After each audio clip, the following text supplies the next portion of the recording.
इस न्यूज के प्रायोजक हैं Balaji academy, PSC coaching centre, पड़ाव चौक, मुंगेली। प्रदेश के नवनिर्वाचित मुखिया भूपेश बघेल का काफिला बीते दिनों बिलासपुर, मुंगेली व ताला गांव के दौरे पर रहा। इस दौरान मुख्यमंत्री के काफिले का स्वागत क्षेत्रीय लोगों व पार्टी कार्यकर्ताओं के द्वारा काफी जोश और जुनून के साथ किया गया।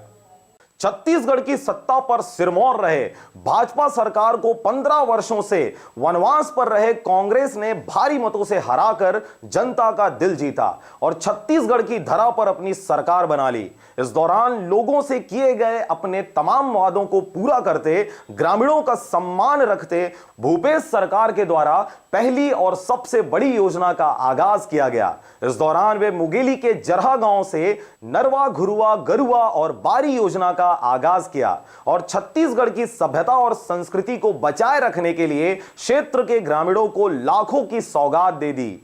इस दौरान वे मुंगेली, बिलासपुर और ताला गांव क्षेत्र का भ्रमण करते लोगों से अपनी सरकार के ऊपर विश्वास बनाए रखने को निवेदन करते रहे। मुख्यमंत्री के इस दौरे में क्षेत्र के ग्रामीणों, सामाजिक कार्यकर्ताओं ने बढ़ चढ़कर हिस्सा लिया और काफी जोश और जुनून के साथ उनका हर जगह स्वागत, अभिनंदन किया गया। और सब जन खेती किसानी से जुड़े हुए हैं और जब तक के गांव के रैया किसान मजदूर मन के हक में फैसला नहीं हुई तब तक के छत्तीसगढ़ आगे नहीं बढ़ सका। कि जब 15 बड़े उद्योगपति मन के 3.5 लाख करोड़ रुपया माफ हो सकते तो वो छत्तीसगढ़ के 20 लाख किसान के 10,000 करोड़ काबर माफ नहीं हो सका।